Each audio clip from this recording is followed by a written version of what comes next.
Nouveau et probablement dernier volet de la saga Deadpool avant son rachat par Disney qui l'empêchera très probablement de se balader cul nu et de faire des vannes sur la masturbation. Oui, aujourd'hui nous parlons de Deadpool 2 en bien plus que 180 secondes et le tout avec du spoil.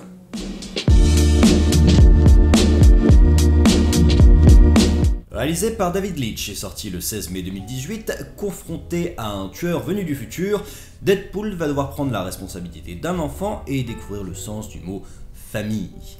Alors, ce film Deadpool 2, suite du premier volet qui avait littéralement explosé le box-office et fait plaisir à la critique par son côté classé R, violent et transgressif, a toutes les qualités de son premier volet, mais aussi tous ses défauts. C'est un peu un repompé de la formule qui pousse les curseurs plus loin sur tout ce qui s'est fait dans le premier film, aussi bien dans le positif que dans le négatif. Le positif, c'est la forme transgressive que je trouve amenée vers d'autres horizons et plus fidèle en fait à la licence Deadpool, et la forme négative, c'est que finalement sous cette forme très transgressive, très what the fuck, le fond reste excessivement codifié, film US américain, gros film hollywoodien, avec les valeurs de la famille, là où le premier déjà nous faisait les valeurs du couple, et que finalement c'est un parcours assez basique dans quelque chose qui se réclame pas aussi basique que ça.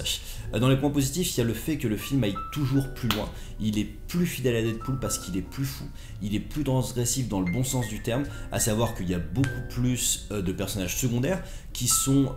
un peu gadgets, mais qui font plaisir parce que ça nourrit tout l'univers du film, et ça donne l'impression de se retrouver dans les pages du comics où effectivement Deadpool peut croiser n'importe qui et lui balancer une saloperie à la tronche, qui soit méta ou pas méta, qui a beaucoup plus d'inventivité dans les scènes d'action. Alors je trouve que ces scènes d'action sont parfois pas très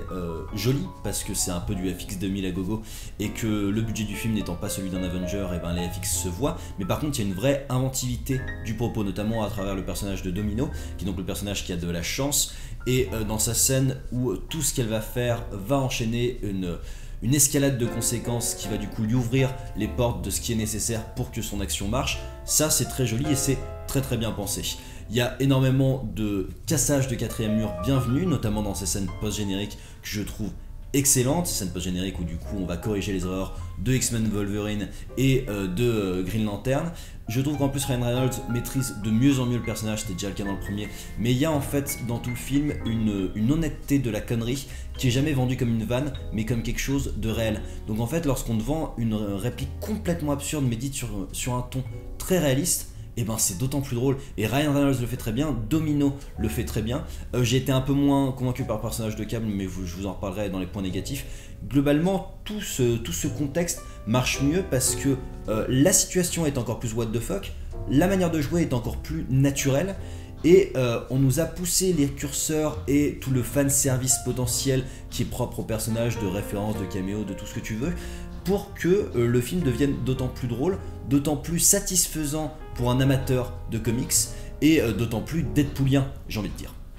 Il y a en plus des vrais moments what the fuck dans le déroulé scénaristique qui manquait dans le premier, qui est finalement assez linéaire dans son déroulé scénaristique. On sait où on va, on sait jusqu'où on va arriver, et là il y a une pause dans le film que je trouve fabuleuse, c'est-à-dire que toute la bande-annonce nous vend la présence de la X-Force avec Terry Crew, avec ce genre d'acteur un peu plus réputé, et qu'en fait on perd 10 à 20 minutes de film à les recruter, à nous vendre des vannes autour de ces personnages-là, et qui meurent en l'espace de 2 secondes tous comme des cons. Et je trouve ça fabuleux, et ça c'est très très Deadpoolien, et c'est le genre de truc que se permettait pas forcément le premier volet. Après, dans les moins, comme je vous le disais, c'est que c'est très transgressif dans sa forme, mais pas tant dans son fond, et que le film est très codifié à travers la notion de famille, même si c'est plutôt couillu et osé de tuer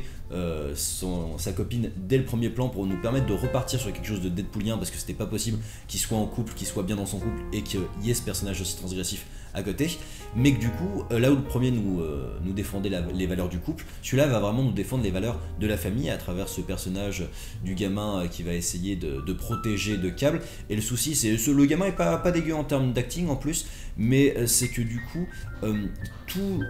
la potentialité dramatique de Deadpool ne marche pas dans le film. Je pense notamment à la scène de mort de sa copine, parce que, alors déjà sur cette scène de mort, je trouve que la réalisation est très facile, dans le sens où on a le cri stéréotypé au ralenti, là où je pense qu'on aurait pu tenter d'autres choses, des trucs plus, peut-être d'autant plus dramatiques, d'autant plus tristes dans le dramatique que c'était inattendu. Là finalement c'est très codifié, et qu'en plus c'est très difficile d'avoir des enjeux dramatiques avec ce personnage, parce que quand on va voir le film, on attend qu'il nous sorte la vanne. Et je trouve que ça aurait peut-être été plus pertinent de donner cette partie dramatique au personnage de Cable. Et le souci, c'est que je trouve que Cable est trop peu ou trop mal utilisé dans ce film. Il y a tout le charisme de Josh Brolin qui est porté à l'écran, et Josh Brolin est excessivement charismatique, et d'autant plus depuis qu'il est sorti de Thanos où il était fou. Et là en fait c'est juste un personnage secondaire qui est complètement noyé dans la masse des autres personnages secondaires qui sont tout aussi bien que lui, sauf qu'on attend plus de ce personnage qu'on nous a vraiment teasé, et que finalement sa ligne narrative est pas assez poussif, et que là où il aurait vraiment pu apporter un contrepoint à la connerie de Deadpool, ben il a pas trop le temps de l'apporter, parce que leur relation est pas tant développée que ça. Donc en fait tout cet enjeu dramatique qui était possiblement porté par Cable ne marche pas dans le film, mais on reste sur la lignée humoristique qui elle marche très fort, et qui elle est même un peu plus poussée que le Deadpool 1, même si nécessairement cette suite perd la nouveauté, l'attrait de nouveauté que pouvait apporter le premier volet de Deadpool. Et top. C'est tout pour aujourd'hui, et j'espère que ce film vous a plu. J'en profite pour vous notifier la présence d'un concours actuellement en cours sur la page de Popcast, en partenariat avec Derive Store, qui vous offre un lot Infinity War composé de 2 pop, d'une Q-Fig Iron Man et d'un mug. Pour participer, c'est très simple, il suffit de vous abonner à la chaîne, de repartager l'une de nos vidéos et de nous notifier sur cette publication. En attendant, je vous invite à liker, commenter, vous abonner, et je vous donne rendez-vous très bientôt pour d'autres critiques ciné en 180 secondes.